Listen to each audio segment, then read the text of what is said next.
Hello मेरी प्यारी हरामी जनता। तो आज मैं हाजिर हूँ the baby dragon and the rabbit spirit के 21st चैप्टर के साथ। आई होप कि आपको पिछले चैप्टर भी पसंद आए होंगे। So don't forget to like, share and subscribe. Now let's start this video. So इस वीडियो की शुरुआत वहीं से होती है जहाँ पर पिछला एपिसोड ख़त्म हुआ था।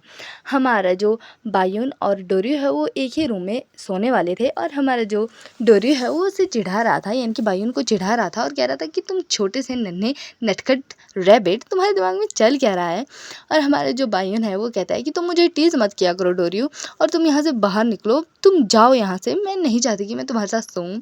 तो फिर हमारा डोरियो कहता है कि अच्छा, मतलब ये कैसी बात हुई, जब पहले भी तो हम साथ में ही सोए थे, एक ही बेड पर सोए थे, तो तुम अब एम्बेरस क्यों हो रहे हो। इस पर हमारा बायुन कहता है कि तुम तब एक छोटे ड्रैगन की तरह दिखते थे। ये सुनकर ही हमारा जो प्यारा बायुन है वो कहता है कि एक बेबी ड्रैगन थे तुम। और इस पर डोरियो अपना पूरा ट्रांसफॉर्म हो जाता है और वो हो जाता है एक छोटे से नन्हे से ड्रैगन में ट्रांसफॉर्म। और हमारे बायुन की नाक पर बैठकर कहता है कि हाँ, तो तुम ऐसी बात कर रहे थे, एक छोटी सी स्मग देते कहता है कि हाँ, तो तुम इसी लुक के बारे में बात कर रहे थे ना, तो अब तो मैं तुम्हारे साथ सो ही सकता हूँ।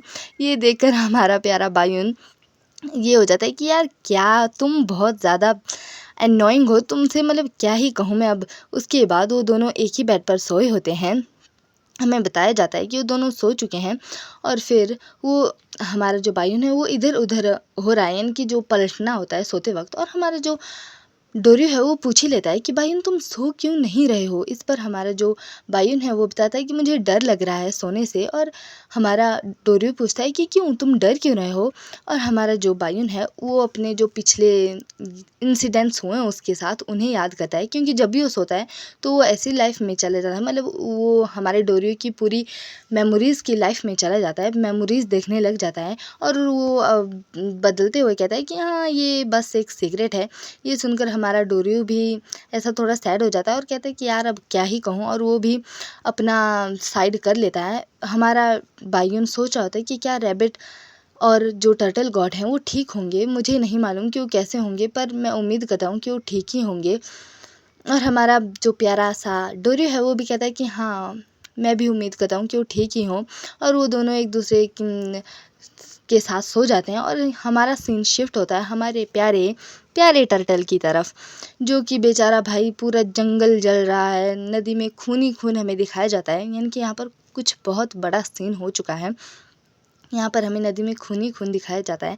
और हमारा जो प्यारा प्यारा टर्टल गॉड है वो कहता है कि तुम लोग कैसे इतनी बेशर्मी से ऐसा कर सकते हो, तुम लोग इतने बेशर्म कैसे हो कि आए और बस यहाँ पर मार धार चलिए। और हमें बताए जाते हैं दो मास्क वाले बंदे, एक तो बंदरों की तरह पेड़ पर लटका होता है और एक नीचे खड़ा हुआ होता है, और वो पूछता है कि यो चन कहाँ पर है। ये सुनकर हमारा जो प्यारा टर्टल है वो कहता है कि तुम जिसे यहाँ पर ढूंढ रहे हो वो यहाँ पर नहीं है, तो तुम यहाँ से जा सकते हो। और फिर वो मन ही मन में सोच रहा है कि अब मैं ये किलिंग टॉलरेट नहीं करूँगा, चाहे ये उंगुक के ही जो होते हैं ना, उंगुक से नाता रखने वाले ही क्यों ना हो, मैं ये टॉलरेट नहीं कर सकता। और वो अपनी छड़ी ज़मीन पर दे मारता है। और ये देखकर जो हमारा मास्क वाला आदमी है वो थोड़ा ऐसा पीछे हो जाता है कि तभी वहाँ पर एक आदमी आता है। वो उस कमांडर के कान के पीछे कहता है कि कमांडर, मुझे यहाँ पर कुछ भी नहीं मिला, मैंने पूरी जगह छान मारी, यहाँ पर कुछ भी नहीं है। और वो कहने वाला था कि एम्परर, कि तब तक कमांडर कह देता है कि यहाँ से चलो, हमें यहाँ पर कुछ और काम नहीं है। और उसके बाद वो वुश यानी कि वहाँ से गायब हो जाता है। उसके बाद वो चले जाते हैं। ये मास्क मैन तुम लोगों ने पहले भी शायद देखे हैं, जब हमारे बायुन और डोरियो एक साथ थे और डोरियो ने एक हमारे ऐसे ही मास्क मैन का काम तमाम कर दिया था। ये कुछ चैप्टर्स पहले की बात है। Now back to this. और हमारा जो टर्टल है वो अपनी स्टूडेंट को बुलाता है, यूहा को। और वो यूहा भी वहाँ पर आ जाती है और कहती है कि मास्टर बोलिए, आपने मुझे याद क्यों किया। इस पर हमारा टर्टल गॉड कहता है कि मुझे लगता है तुम्हें बायुन के पास जाना चाहिए। इस पर वो लड़की कहती है कि क्या आपका मतलब बायुन से, उस रैबिट स्पिरिट से है। इस पर टर्टल गॉड कहते हैं कि हाँ, मुझे कुछ भी ठीक नहीं लग रहा है, यानी कि कुछ बहुत बड़ी प्रॉब्लम होने वाली है। तुम उनसे कहना कि मतलब बच कर रहें और तुम यहाँ से जल्द यहाँ से निकलने की तैयारी करो। ये सुनकर हमारी युवा भी वहाँ से निकल जाती है और हमारे टर्टल गॉड को दिखाया जाता है जिनकी हालत बिल्कुल भी ठीक नहीं है। पूरा जंगल जल रहा है, सब कुछ ख़त्म हो चुका और वो मन ही मन में सोच रहे थे कि प्लीज़ तुम लोग सेफ़ रहना। उसके बाद सीन शिफ्ट हो जाता है और सुबह होती हुई दिखाई जाती है, जहाँ पर बाहर पंछी उड़ रहे हैं, धूप निकल चुकी है और हमारा बायुन और डोरी एक साथ होते हैं। हमारे बायुन की आँख खुल जाती है और वो कहता है कि मैं हिल नहीं पा रहा हूँ, मैं सांस तक नहीं ले पा रहा हूँ, ये क्या। और तब हम बताया जाता है कि डोरी ने उसे पीछे से बहुत ज़ोर से हग कर रखा है, वो दोनों साथ सोए थे। ये देखकर हमारा जो बायुन है वो शर्माने लग जाता है और वो उठने के लिए स्ट्रगल करने लगता है। उठने के बाद वो कहता है कि यार ये कब रात को ट्रांसफॉर्म हो गया है एक ह्यूमन में, ये मतलब क्या बंदा है ये।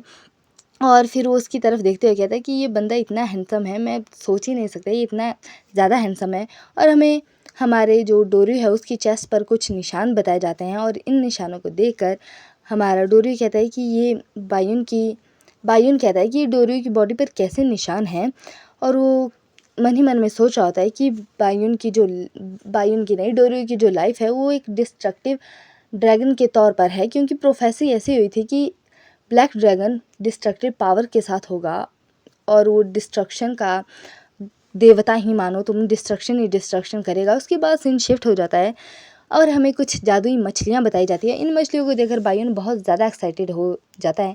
यार इन कपड़ों को देखकर तुम कैसे कह सकते हो कि एक लड़का है। यार लड़कों के कपड़े उधर देखो, डोरी ने पहने, ये लड़कियों वाले कपड़े पहनता है।